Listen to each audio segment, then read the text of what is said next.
I need to tell you something that took me years to understand. And I'm warning you right now, by the time this video is over, you are going to look back at certain relationships in your life and see them completely differently. Not with anger, not with regret, but with a terrifying, clarifying kind of clarity. The kind that makes you realize you weren't crazy, you weren't too sensitive, you weren't asking for too much. You were just surrounded by the wrong people, and nobody ever gave you the language to identify them. Today I'm going to give you that language. But before I do, I need to challenge something you've been told your entire life. Because there's a belief most of us carry, so deeply embedded we don't even question it. And it has caused more silent suffering than almost anything else I can think of. That belief is this: forgiveness means restoration. That if you're truly a good person, truly healed, truly evolved, you let people back in. You give second chances. You don't hold grudges. You move forward together. And if you don't, if you choose distance, if you quietly remove someone from your life without a dramatic confrontation or a tearful reconciliation, then you're cold, you're unforgiving, you're the problem. I want to dismantle that idea completely today, because it is one of the most psychologically damaging lies ever, passed down through generations of well-meaning people.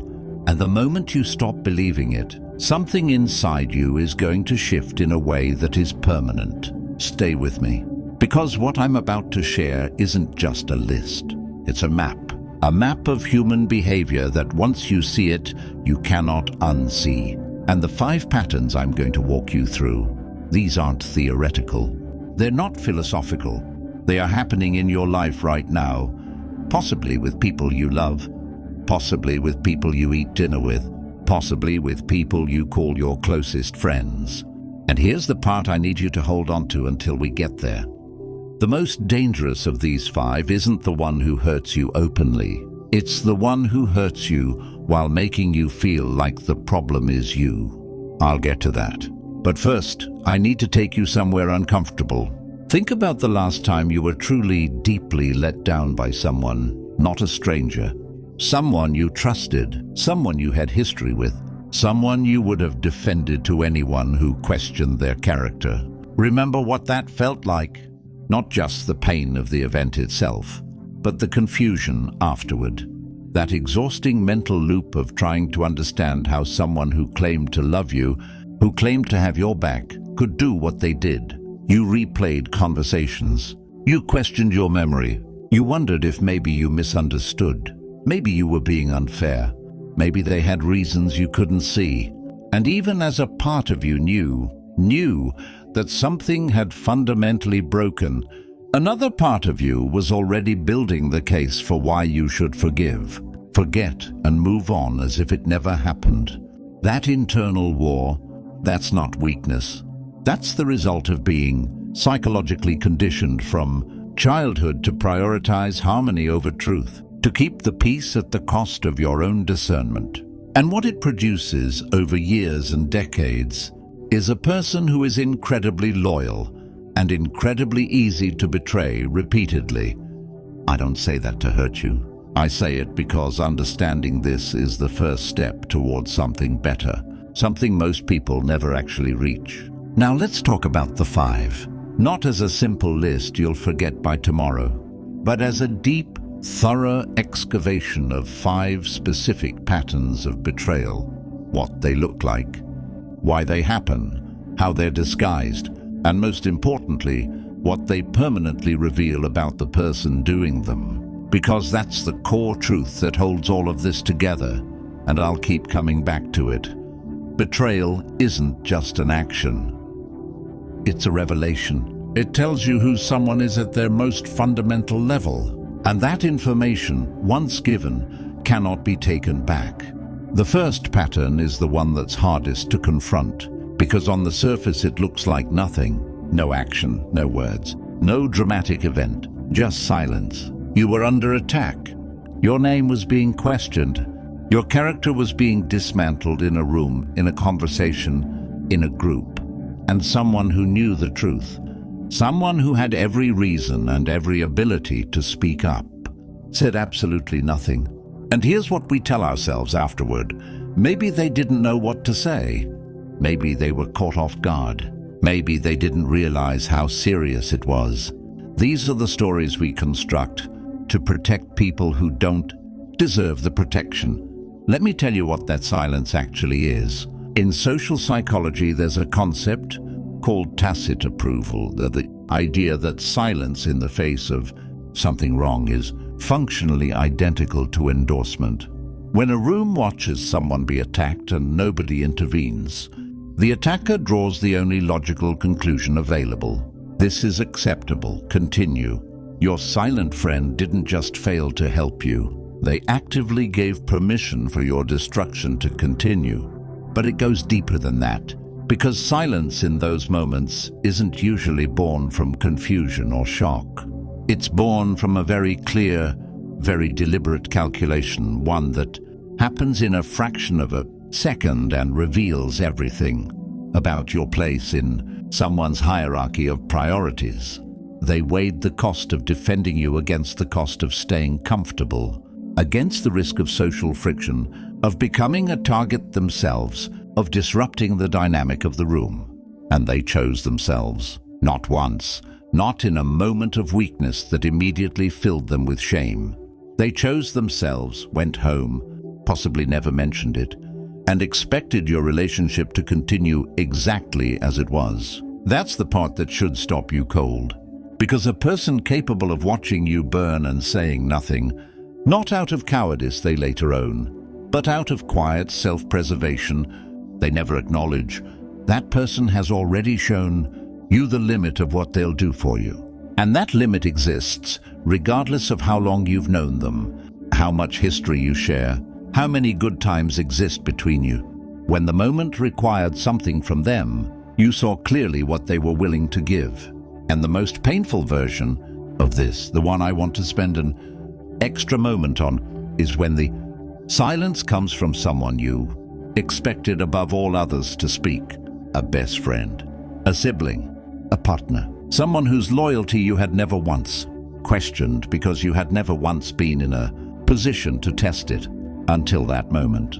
And suddenly you realized that your belief in their loyalty was based not on evidence but on assumption. You assumed they would show up because they always had in the smaller moments, but the smaller moments never required them to pay a real cost. Here's the insight that will reframe everything about this pattern. You don't actually know who someone is until defending you costs them something, until the right thing is also the uncomfortable thing, until speaking up means they might become a target too. That's the test. And most people have never been watched pass it. Most people have only ever had their loyalty assumed.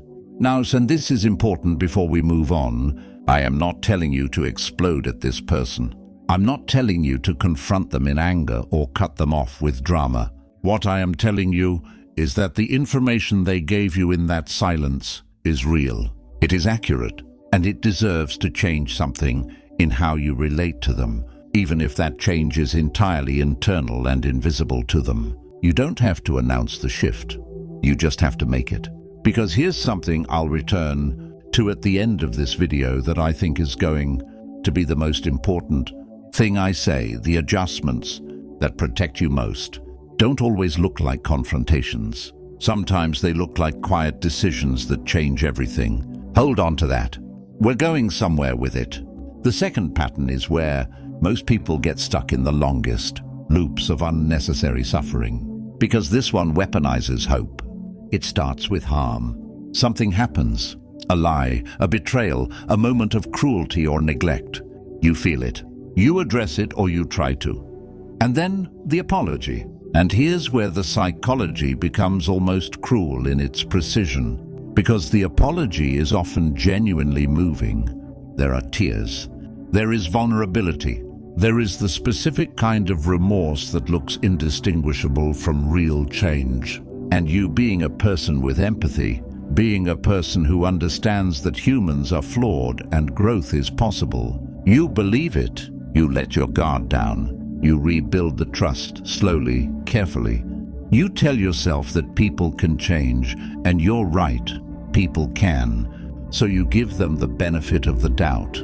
You invest again, you open yourself up again, and then it happens again. Maybe not identical, maybe slightly different in form, but unmistakably similar in effect. The same wound opened in a new way. And now you're in the most psychologically damaging place a person can be in a relationship.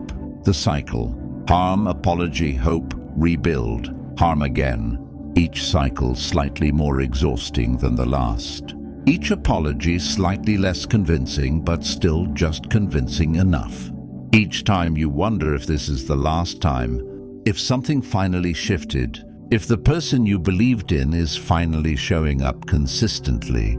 I need to give you a distinction that is going to cut through this with surgical precision. A mistake and a pattern are not the same thing. They are not on the same spectrum. They are categorically, fundamentally different phenomena. A mistake is an action that deviates from someone's character. It surprises them. It produces immediate, genuine discomfort. They don't need to be pressured into owning it. They seek you out to address it. And most importantly, it doesn't happen again, because a person who truly understands what they did and why it was wrong has fundamentally updated their internal model of how to treat you. The behavior changes because the understanding changed. A pattern is the opposite of all of that. A pattern is the behavior working exactly as designed. It's not a deviation from someone's character. It is their character expressing itself when conditions allow. The apologies in a pattern are not moments of genuine reckoning. They are system maintenance. They exist to reset the cycle, to restore your trust just enough to keep you accessible, to demonstrate enough remorse that you don't leave while never reaching the internal threshold required for actual change. Here's the brutal simplicity of it. If someone truly understood the weight of what they did to you and truly felt what you felt in receiving it, the behavior would stop. Not because they're a perfect person, but because the pain of knowing they caused you that pain would be its own deterrent. When the behavior keeps happening, you are looking at someone for whom the knowledge of your pain is not sufficient deterrent. And you need to ask yourself very clearly what that means about how much your pain actually registers to them. I need to pause here for a second, because if the third pattern hit differently, if something in that description felt uncomfortably familiar, I want you to know something. You are not alone in that experience, not even close. Go to the comments right now and tell me, have you ever shared something deeply personal with someone, only to find out later it became their story to tell? How did it change you? You don't have to share details. Even just yes, and I'm still processing it, is enough. Because sometimes the most healing thing is simply knowing that someone else understands exactly what you mean without needing an explanation. I'll be in the comments. Let's talk about it. I told you we'd get to the most dangerous of the 5. We're getting close. But first, the third pattern, because this one is the one people most often don't recognize until years later, when they're sitting somewhere alone and something triggers the memory, and they suddenly understand what was actually happening. You opened up to someone. You told them something real, something painful, something private, something that required trust to share. Maybe you were going through something difficult. Maybe you needed to process something out loud. Maybe you were vulnerable in a way you rarely allow yourself to be. And they listened. They were present. They asked questions. They seemed to understand. What you didn't know, what you couldn't know in the moment, was that their attentiveness wasn't the attentiveness of genuine care. It was the attentiveness of acquisition. They were collecting, filing, storing the details of your pain in a place they could access later. And later, your story, your private, vulnerable, painful story became content. It became the interesting thing they had to share at dinner, in a group chat, in a conversation where they needed to offer something compelling. Your wound became their currency. This is the third pattern, the person who confuses intimacy with inventory. And I want to be precise about what makes this particular betrayal so psychologically damaging, because it's not just the breach of confidence, it's what it retroactively destroys. When you find out that a private conversation was shared, it doesn't just damage your trust in that person going forward.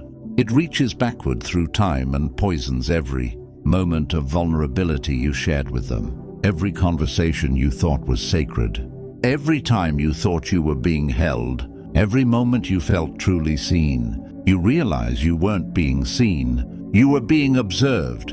And the distinction between those two things, being seen versus being observed, is the difference between connection and extraction. One leaves you fuller, one leaves you emptied. The person in this pattern often doesn't experience themselves as a betrayer. They genuinely believe they're just sharing a story. They compartmentalize the intimacy of receiving your pain from the casualness of retelling it. To them, it's just something interesting that happened to someone they know. That compartmentalization is precisely what makes them dangerous.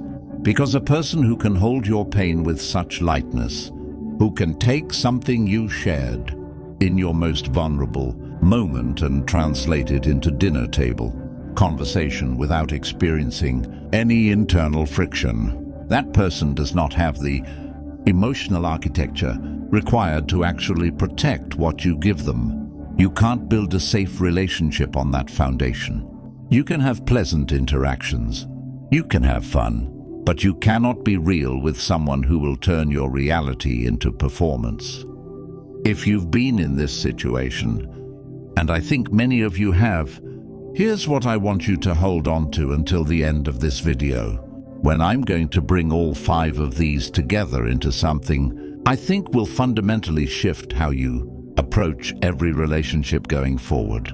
What this person took from you was not just your privacy. What they took was your sense of safety in being known. And rebuilding that, not with them, with anyone, requires understanding, something specific about why. Boundaries are not walls, but actually the very infrastructure of genuine intimacy. I'll come back to that.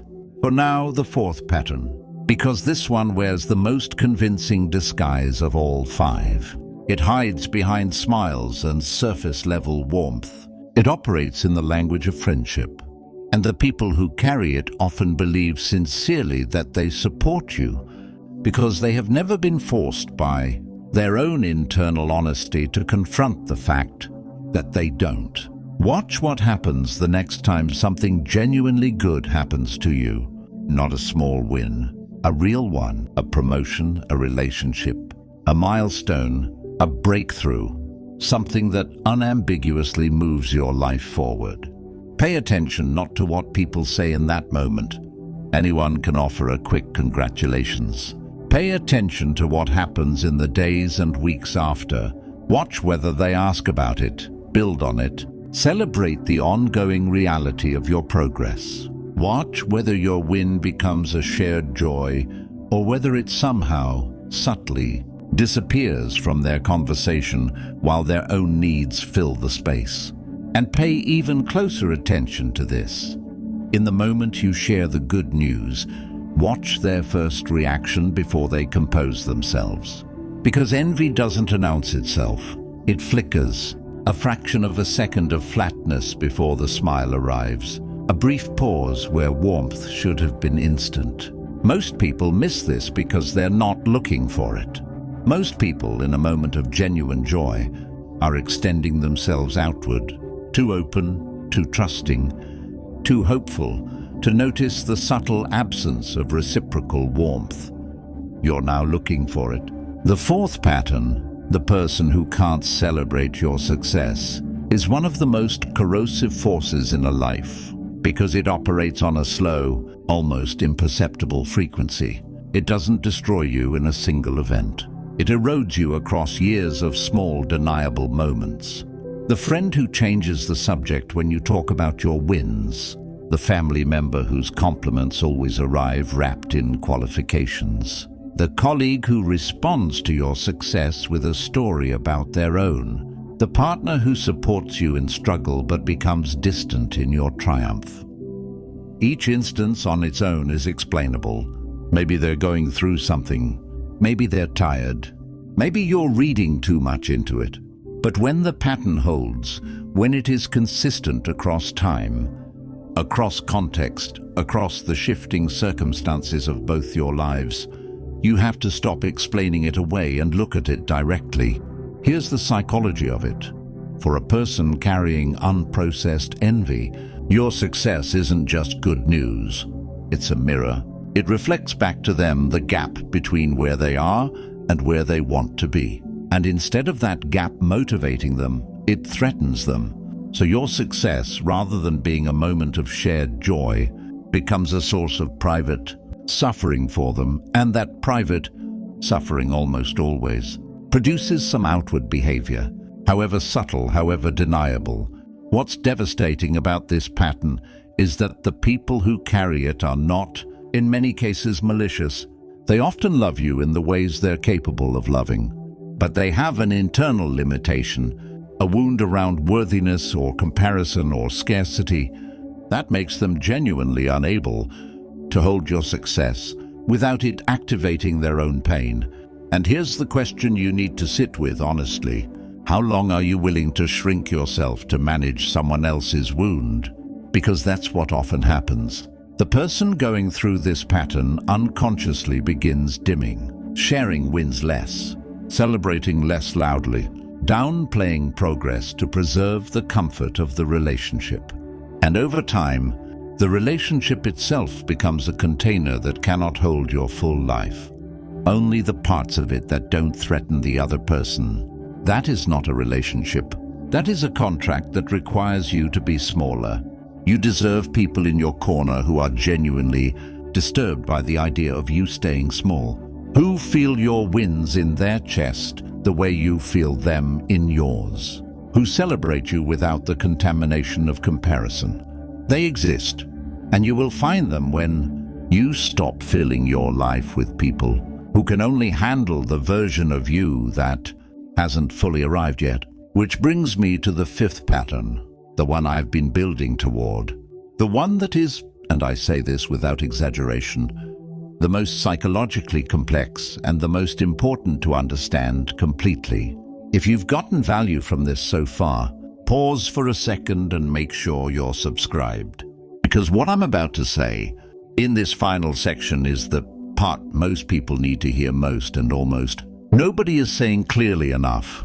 The fifth pattern is the one who betrays you, genuinely, significantly, undeniably, and then expects to walk back into your life as if it didn't happen. And what makes this the most complex of the five is that it's the one that most directly triggers the internal conflict between who you've been taught to be and what you actually need. Because here's what this person often does extraordinarily well. They frame their expectation of access as a test of your character, not theirs. It goes like this. They betray you. Time passes, maybe a little, maybe a lot. They reach out, or they simply behave as if the relationship continues, as if the transgression is a chapter that's been closed. And if you maintain distance, if you're cool, if you're no longer available in the ways you once were, the implicit message, and sometimes the explicit one, is that you're being unforgiving, rigid, unable to move past things, holding a grudge. Do you see what's happened there? The person who harmed you has, with extraordinary efficiency, converted your self-protection into a character flaw. And because you are someone who cares about being a good person, because you do not want to be the kind of person who holds grudges, who is bitter, who is incapable of grace, part of you absorbs that framing. Part of you begins to wonder if they're right. This is the most sophisticated form of manipulation that exists in human relationships. Not because it's intentional, often it isn't. Often the person doing it genuinely believes their own narrative. But whether it's conscious or not, the effect is identical. You end up managing their comfort at the expense of your own protection. So let me give you the most important distinction in this entire video, the one I've been slowly building toward for everything we've discussed today. Forgiveness is not the same as access. Read that again. Forgiveness is not the same as access. Forgiveness is something that happens inside you. It is the process by which you release the weight of carrying resentment, not for the other person's benefit, but for your own. Because resentment is not something you feel at someone. It's something you feel in yourself, in your own body, in your own mind, in your own capacity to be present in your own life. Holding on to it doesn't punish the person who hurt you. It punishes you. So yes, forgive. Completely, deeply, not because they deserve it, but because you deserve to be free of it. But here is where generations of bad teaching have done incalculable damage. Forgiveness is not a door. It is not an invitation back. It does not require you to restore someone's access to your interior life, your emotional energy, your time, your trust, your presence. Those are separate transactions, and you are not obligated to complete both of them simply because you've completed the first. You can forgive someone fully and permanently. You can release every ounce of bitterness, genuinely wish them well, feel at peace with the entire chapter, and still look at them clearly and say, I know what you showed me. I know who you were in that moment, and I am going to honor that information. Distance, then, is not a failure of forgiveness. Distance is evidence of self-knowledge. It is proof that you have learned something, integrated it, and made a decision that serves your own life going forward. The people who tell you that maintaining distance makes you cold or unforgiving, they have a vested interest in your accessibility, or they've been conditioned, as many of us have, to believe that harmony is always more valuable than truth, that keeping things smooth is more important than keeping yourself whole. It isn't, and here, at the very end, that is the thing I want to leave you with.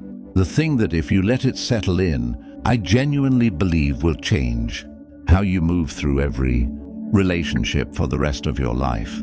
When someone shows you who they are, through their silence when you needed their voice, through their repeated patterns after their convincing apologies, through the way they treated your vulnerability as material, through the flatness behind their eyes when your life went well, through the entitlement they carried after they broke something in you, that showing is a gift. I know it doesn't feel like a gift. I know it feels like loss, like devastation, like the particular grief of realizing that someone was never who you needed them to be. That grief is real and it deserves to be felt fully. But on the other side of that grief is something extraordinary. Clarity. A specific, undeniable knowledge of what someone is and what they aren't. And that clarity is the only reliable foundation on which you can build anything real. Most people spend enormous amounts of energy trying to unknow what they know, trying to explain away the evidence, reinterpret the behavior, give the benefit of the doubt one more time. Because unknowing feels safer than the radical, lonely act of trusting your own perception. But what you know, what your body told you, what your instincts registered, what the pattern confirmed over and over, is true. You don't need permission to believe your own experience. The bravest, most self-respecting thing you can do is to simply look at what was shown to you, accept it without distortion, and let it quietly reorganize your life.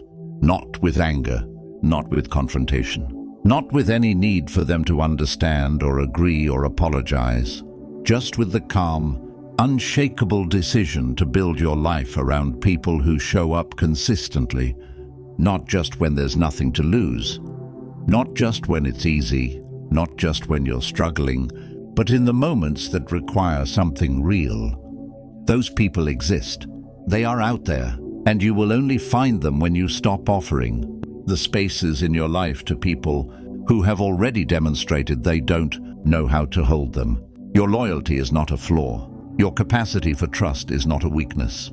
Your willingness to believe in people is one of the most valuable things about you, but it is a resource.